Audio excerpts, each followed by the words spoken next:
সকলে কেমন আছো? আমরা ভালো আছি। আমার নতুন একটি ভিডিওতে তোমাদের সকলকে জানাই স্বাগত। আর আজকে দেখো রান্না করতে করতে এত দেরি হয়ে গেছে কি বলবো। ঠান্ডাও পড়েছে অতিরিক্ত, তো ধীরে সুস্থে কাজকর্ম করছিলাম। তারপরে পাশে একটা বউ পেরিয়ে যাচ্ছিল, তার সঙ্গে সে কথা বলতে লাগলো। এবার কথা বলতে মানুষের লাগলে তো সেখান থেকে আর চলে আসা যায় না। তো আমি ফুল তুলছিলাম, ফুল তুলতে তুলতে তখন বউটা বাচ্চাটাকে স্কুলে দিয়ে ফিরছিল, তখন আমার সঙ্গে কথা বলতে লাগলো। এবার সেখানে কথা বলতে বলতে অনেকক্ষণ দাঁড়িয়ে দাঁড়িয়ে কথা বলছে। তো আমার তো এদিকে কাজের আমি তো ভাবছি যে কাজগুলো কতক্ষণে করব। তো যাই হোক, কথা বলে টলে অনেকক্ষণ কথা বলে তারপরে কাজকর্ম করতে লাগলাম এদিকে। তো কাজকর্ম সেরে সেরে চান টান করে এদিকে চলে এসছি রান্নার দিকে। তো হাজবেন্ড কাপড় জামাগুলো কেটে নিল। আর ওইদিকে রুমগুলো বললো তাহলে আমাকে দাও, আমি মুছে নিচ্ছি। হ্যাঁ, এই দিকেরগুলো আমি মুছে নিয়েছি আর ওই দিকেরগুলো হাজবেন্ড মুছে নিয়েছে। তো এদিকে সবজি কাটাকুটি করে নিলাম। হ্যাঁ, অল্প একটু পালং শাক ছিল, অল্প পালং শাক, তো একটু বাঁধাকপি পাতা টাতা দিয়ে ধনে পাতা দিলাম, আর বেগুন আলু টমেটো আর মটরশুঁটি দিয়ে এটা একটা তরকারি মতো করে নেবো। আজকে যেহেতু শনিবার নিরামিষ। আর এদিকে অড়হর ডাল করেছি, অড়হর ডাল করেছি। আর দেখি ভাজা কিছু একটা করব। তো প্রথম ভেবেছিলাম পালং শাকটা করবো, দিয়ে দেখলাম একদমই অল্প পালং শাকটা।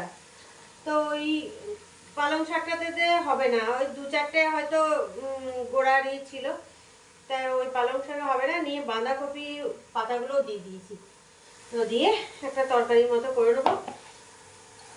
আলু বেগুন আর এর মধ্যে কেটেই দিয়ে দিয়েছি। আর এক মটরশুঁটি ছাড়ানো আছে, ফ্রিজে আছে, ওটা এনে দিয়ে দেবো। আর টমেটো দেবো, নিয়ে বানিয়ে নেবো। আর এদিকে হাজব্যান্ডকে বললাম তাহলে তুমি চান করতে ঢুকে যাও।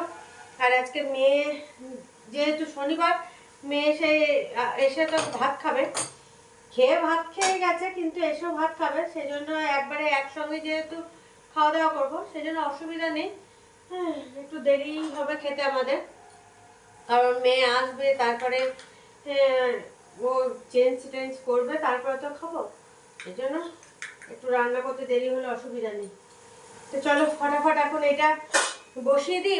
ওদিকে ভাতটা হয়ে গেছে, ভাতটা নামিয়ে রেখেছি, এখন ফ্যান ঝরানো হয়নি। দিয়ে ফ্যানটা ঝরিয়ে দিয়ে আমি ভাজার জন্য কাটাকুটি করে নেবো। কি ভাজবো এখন দেখি। চলো। আর ঠান্ডা মানে অতিরিক্ত ঠান্ডা পড়ে গেছে। সকালে তো এত ঠান্ডা, উড়িয়ে বাপরে বাপ, রোদ যতক্ষণ না উঠছে এত ঠান্ডা। আর রোদ উঠলে তো আমার হাওয়া চলছে দেখছি।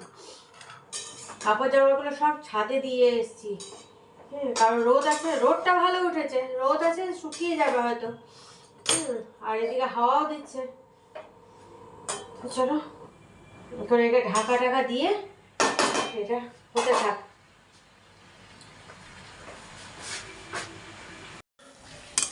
দেখো পালং শাকে আর বাঁধাকপিতে যে তরকারিটা, এটা হয়ে গেছে। এটা কালো জিরে কাঁচা লঙ্কা দিয়ে করেছি। তো টমেটো মটরশুঁটি সব দেওয়া হয়েছে। তো চলো এবার এটা নামিয়ে নেবো। নামিয়ে নিয়ে ভাজার জন্য কেটে নিয়েছি। এই যে ভাজার জন্য মটরশুঁটি আর ফুলকপি আর আলু কেটে নেওয়া হয়েছে। এর মধ্যে লঙ্কা কুচি করে দিয়ে দেবো, নিয়ে এটা ভেজে নেবো। তো রান্না বান্না কমপ্লিট হয়ে গেছে। আর এদিকে মেয়েও চলে এসছে। তো সবাই মিলে একসঙ্গে বসে খেয়ে নেবো। ডালটা গরম করে নিলাম। তো চলো একবার দেখে নাও রান্নাগুলো, তারপরে আমরা খেতে বসবো। এই দেখো পালং শাক আর ওই যে কী বলে বাঁধাকপি টমেটো মটরশুঁটি দিয়ে যে তরকারিটা করেছো এটা। আর এখানে আছে ভাজাটা। আর এখানে অড়হর ডাল। এখানেও মটরশুঁটি আলু টমেটো এইসব দেওয়া আছে। তো চলো এবার খাওয়া দাওয়াটা সেরে নিই। শুভ সন্ধ্যা বন্ধুরা। সন্ধ্যার সময় এখন কফি বানালাম। সন্ধ্যা অনেকটাই হয়ে গেছে, কারণ কম্বলের ভেতরে ঢুকে না এত ঠান্ডা পড়েছে, আর বেরোতে ইচ্ছা করছিল না। দেখলাম না, আটাও মাখতে হবে, তো কফিটাও করতে হবে, কফি করে খেতে হবে। কফি হোক বা চা হোক, তো কফি বানালাম। এখন এত ঠান্ডার মধ্যে কফি খেতে হবে। তো টুটুদা তো ঘুমিয়ে পড়েছিল, চা কফি খাওয়ার আগেই নাক ডাকছে দেখছি। তো গিয়ে ডেকেই যাচ্ছি সারাই পাচ্ছি না। তারপর কত ডাকার পর তারপরে উঠলো, উঠে তারপরে আবার বললাম যে কাপটা দিন, কফি দেবো। তো আবার কাপ নিয়ে এসে কফি দিলাম। তো টুটুদা তো কাপে তো খায় না, গ্লাস। তো গ্লাসটা নিয়ে এসে কফিটা দিলাম, নিয়ে দিয়ে এলাম। আবার তারপর টিভি এদিকে চলছে, এদিকে কিন্তু ঘুমোচ্ছিল। তো চলো এখন আমি আর হাজব্যান্ড কফি নিয়ে বসি। আর হাজব্যান্ডের পড়ানো ছিল সেহেতু দেখলাম তাহলে আমাকে একা বসে বসে খেতে হবে, সেই জন্য একবারে পড়ানো হয়ে গেল। তারপর বানালাম, আটাও মাখা হলো, সবাই মিলে। সবাই বলতে কি আমি আর হাজব্যান্ড বসে খাবো, আর ওদিকে টুটুদাকেও দিয়ে দিলাম। তো চলো আর দেরি না করে খেয়ে নিই। এইদিকে দেখো বিস্কুট আছে, আর এই যে 2 কাপ কফি আছে। তো চলো এখন এটাই খাবো আমরা দুজনে মিলে। রাতে খাবার বানানো হয়ে গেছে। খাবার বলতে কি রুটিটা বানিয়ে নিলাম গরম গরম, আর ডাল গরম করে নিলাম। তো ডাল, রুটি, মিষ্টি আর অল্প একটু আলু ভাজা, ফুলকপি আলু ভাজাটা ছিল, ওইটা নিয়ে নিয়েছি। তো চলো এখন খেয়ে নিই। আর মেয়ে বলছে এখন খাইয়ে দিতে হবে, ও নিজে খেতে পারছে না। হ্যাঁ, ঘুম পেয়ে গেছে, সেজন্য ও নিজে খেতে পারছে না, ওই দেখো শুয়ে আছে। বলছে তুমি খাইয়ে দাও। তো চলো এখন মেয়েকেও খাইয়ে দিই, তারপরে আমি খাবো। এই দেখো ডাল, রুটি আর ভাজা, মিষ্টি। তো চলো এখন মেয়েকে খাইয়ে দিয়ে তারপরে আমারটা খাবো। আর ওইদিকে হাজব্যান্ডের রেডি করে রেখেছি। তো চলো সবাই মিলে খেয়ে নিই। তো খাওয়া দাওয়া করে তোমাদের সামনে চলে এলাম। আর বলো না, বাপরে বাপ কি ঠান্ডা পড়েছে।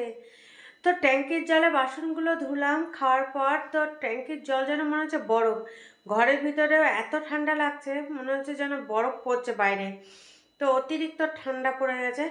তো রাতের দিকে যেহেতু বাসনগুলো মেজে রাখি, সকালে আরও বেশি কষ্ট হয় মনে হয়। তার থেকে আমার মনে হয় রাতেই বাসন টাসনগুলো মেজে পরিষ্কার করে রেখে দেওয়াই ভালো। তো যখনই হাত দেবো তখনই বরং জলটা একদম মনে হবে বরফ। সকালেই দাও আর এই রাতেই দাও, জলগুলো মনে হবে বরফ, ট্যাঙ্কির জল।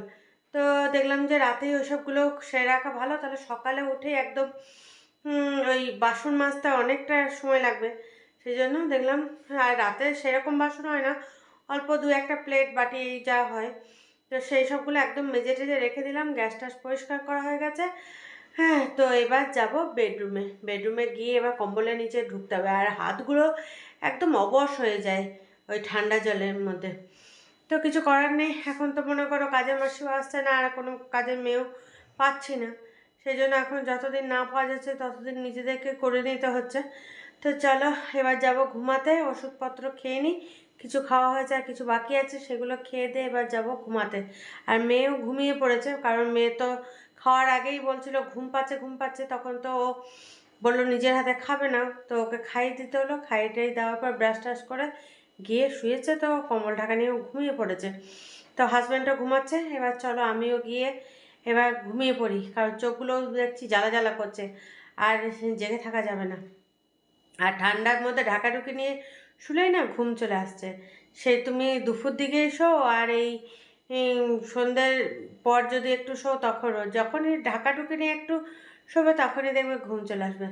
তো চলো ভিডিওটা এখানে শেষ করছি। কাল আবার একটা নতুন ভিডিও নিয়ে চলে আসবো তোমাদের সামনে। ততক্ষণের জন্য তোমরা সুস্থ থেকো, ভালো থেকো, tata, bye bye, good night.